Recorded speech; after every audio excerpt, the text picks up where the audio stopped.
Kama umekuwa ukipata shida ya notification kwenye simu yako, zimekuwa zinakuja hapa kwenye screen zinakusumbua mara kwa mara, wakati mwingine zinafunguka bila wewe kutaka na mtu mwingine anaweza akasoma message zako, fanya hivi, nenda kwenye settings, nenda kwenye notification and status bar, nenda kwenye manage notification, nenda hapa kwenye lock screen notification.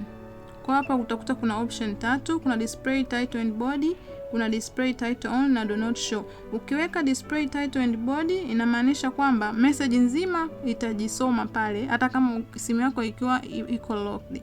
Ukiweka display title only ita display to title na do not show hazitaonekana kabisa. Kwa hiyo mimi nachagua do not show. Sitaki kabisa notification zinisumbue. Lakini pia ukija hapa chini, hizi ni app ambazo zilizopo kwenye simu yako. Kama unahitaji kufunga notification kutoka kwenye app yoyote, utabonyeza app husika. Kwa mfano, twende hapa kwenye Chrome. Kama hii Chrome, utaona kuna option nyingi za notification. Kwa hiyo kama hautaki kabisa notification zikatokea kwenye simu yako zikakusumbua, utabonyeza hapa.